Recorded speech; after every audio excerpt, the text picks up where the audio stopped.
پۆلی فێربوونی زمانی ئینگلیزیە لە زانکۆی کۆلۆمبیا بە وێنەیەکی بچکۆلە. وێنە گەورەکەی ئەم وڵاتە دەخاتە بەرچاو ئەمریکای فرە زمان و ڕەنگ و ئاین و کەلتوری جیاواز، بەڵام هەمووشیان یەک زمان کۆیان دەکاتەوە. فێربوونی زمانی ئینگلیزی وەک زمانێکی بەربڵاوی جیهانی ڕێگەیە کە بۆ کردنەوەی دەواازەکانی دەرفەتی ژیان لە ئەمریکا. ئەگەر زمانەکە بەباشی فێربی نەکرد تەنها سوودمەندە بۆ دەرفەتی کاری باش، بەڵکو لە ڕووی بەکارهێنانی زمانەکە و ناسینی خەڵکی نوێشەوە گرنگە. لە وڵاتە کە بتەوێ بژی زمانی ئینگلیزی زمانێکی سەرەکیە. بۆ من شەرەفێکی گەورەیە خەڵکی نوێ فێری زمانەکە دەکەم بۆ ئەوەی دەرفەتێکی باشتری ژیانی دەستکەوێت. خوێندنی زمان پارێکی زۆری دەوێت، بەڵام بۆ ئەوانەی بە پرۆسەی کۆچبەریدا هاتوون خوێندنەکەیان خۆڕاییە. بۆ خەڵقی کۆچبەر کە لە شوێنی جیاوازەوە بۆ ئەمریکا دێن هەوڵی ئەویان لە بەردەستدایە لە ڕێگەی پشتگیری دارایی حکوومەتەوە زمان بخێنن. ئەو بەرنمەیەش بۆ ئەو کەسانەیە کە دەرامەتیان کەمە. دیارە خەڵقی کۆچبەر هیچی نییە و تازە هاتووە. هەموو ساڵێک حکوومەتی ئەمریکا خەرجی خوێندنیان دابین دەکات بۆ پشتگیری ئەو کەسانەی دەرامەتیان نییە و یا کەم دەرامەتن.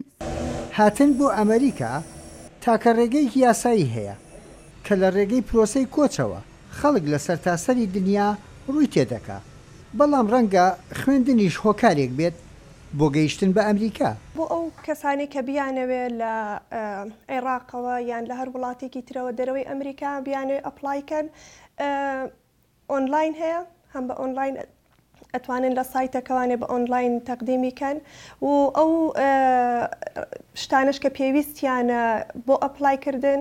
یەکەم شت ئەوەیە کە شەهادەیان هەبێ لە های سکوڵ بەرەوسەرەوە، یعنی لە شادی ئامادەیەوە بەرەوسەرەوە و بانک ستیتمنت و هەروەها پاسپۆرتی عێراقیش. لە ئەمریکا پندێکی دیاریان هەیە کە دەڵێن بڕوانامەیەکت هەبێت دەتوانی ژیانی خۆتی پێپۆشتەکەیت. ئەوەی لێرەش دەخوێنێ ئامانجێکی هەیە. برای اینکه اومدم انگلیسی رو کاتێک کە هاتم ئەمریکا هەوڵمدا ئینگلیزی فێر بم بۆ ئەوەی بتوانم پەیوەندی بە خەڵکەکەەوە بکەم و کاریش بکەم تا بتوانم کۆمەگی براکەم بکەم. کە دەچیت بۆ کۆمپانیایەک بە تایبەتی لە کۆریا پرسیاری ئەوە دەکەن ئایا بڕوانامەی زمانی ئینگلیزیت هەیە؟ ئەوسا وەردەگرن. بالنسبة لي أنا الإنجليزي دەربارەی من زانینی ئینگلیزی لەگەڵ عەرەبی زۆر بەسوودا، زۆر بە خێرایی کارت بەدەست دەکەوێت، هەروها پەیوەندیکردن و شارەزابوونی کولتوری ئەم وڵاتە. لە پۆلێکدا کۆری و کورد و عەرەب و فارس و چاینی و ئەفریقی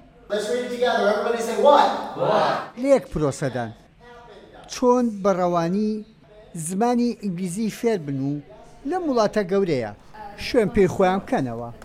یەحیا بەرزنجی دەنگی ئەمریکا، واشنگتن.